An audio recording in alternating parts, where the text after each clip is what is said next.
if you'll allow me. Three, on the training on the report cards, it was quite an interesting training by OSBA in Columbus. What was the most interesting to me was that the instructor, who is, very obviously knowledgeable of the report cards and was selected by this esteemed organization, actually couldn't answer some of the questions. And this is, I'm not commenting on any professionalism or knowledge of a person, but it's just the report card is so complex and so ever changing that even professionals whose job it is to know it have hard time answering some of the questions. And that was really revealing. There were 2 or 3 times that she actually said, well, you know what, actually, I don't know. And in fact, before teaching the course, she knew even less, even though she was consulting and providing all kinds of services before she joined the group that she is with now. So it just tells us of how complex it is. We also had somewhat of a debate with the Ohio Department of Education representative there about some of the metrics and so on. They were trying to present it as being extremely scientific, and of course that was challenged by our side, proving to them that it isn't. It's pseudo-scientific. So it appears to be scientific, but it really isn't. Finally, the fourth item that I wanted to mention, and something that I've mentioned before, are some of the resolutions that we recently adopted, and this board has been very active in the past several months, adopting a lot of far-reaching resolutions. One of them that I want to mention specifically, and I mentioned it earlier today, and even read just a few sentences, a few whereas clauses from it, because I think that would be very interesting to all of you as well as to our audience at home. The resolution on proclaiming to the state of Ohio the desire for return of local control to the Board of Education. Now, as you know, the boards of education today are not the same boards of education that were in place 20, 30, 40, 50 years ago. They have far less power today than they had before. Most power is in state capitals and in the legislature. And that's the situation here in Ohio. So much of the education policy comes down from Columbus and is being basically put on these boards of education, and we just have to adopt them. We have not much say.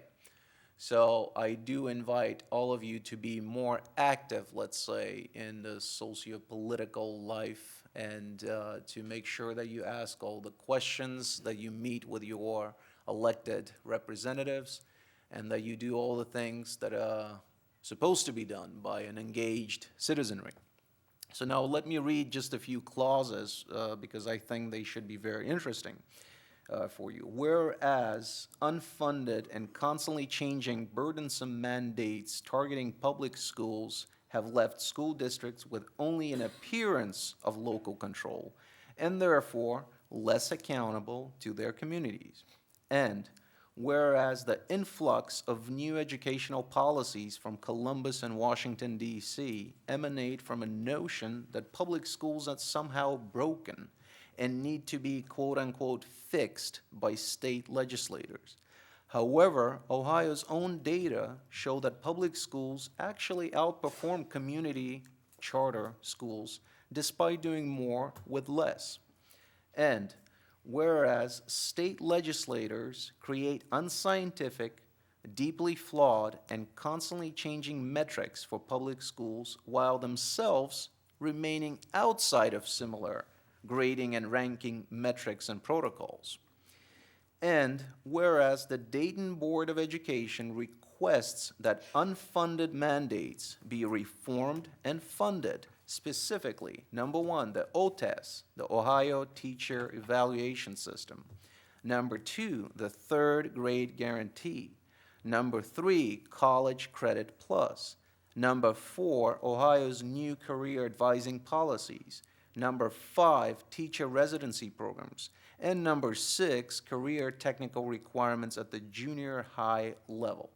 And whereas in recognition of the need for all regional and state school boards to unify their efforts and speak with a clear one voice, now therefore be it resolved that the Dayton City School District expresses its opposition to all current and future legislation that serves no further, that serves to further erode the fundamental principle of local control, and be it further resolved that the Dayton Board of Education advocates the immediate pause of all state-mandated assessment and accountability models until a complete study of the cost, relevancy, accuracy, and validity of such programs is complete and approved by the state and local school boards. And be it further resolved that the Dayton Board of Education establishes the Miami Valley Education Advocacy Network and invites all local school boards in the greater Dayton area and the Miami Valley region, as well as all other regions in Ohio, to join its effort. So I do invite all of you to spread the message, spread the word among all other boards of education in the area. So they join our network. We will be talking in more details at the advocacy breakfast that we'll have in September. Of course, we'll have the attention of some of the attending legislators. But it is very important that we all unify our efforts and start speaking with one voice, because up until today, this hasn't been done. And all the organizations, and I've attended, and I've been member only for 2 years, so I've attended conferences in the past 2 years of OSBA and national conferences like NSBA. I have to say that their advocacy efforts are lacking. They're not enough, partly because they're simply overstretched. There are so many bills and regulations and laws and resolutions being passed by various authorities that it's very hard to keep up. So therefore, it is up to us, ourselves, to help in this matter.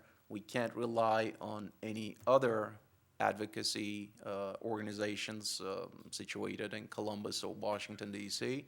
We have to start doing it more actively on local level, and that's what we're inviting everybody who's watching us, as well as all of our audience, to start spreading the message and making sure that we start doing this together, because we are all in this together, and we need to improve the situation. We need to improve the climate so that we can actually do things, because right now we're just too limited. They've tied our hands. It's very hard for us. So thank you.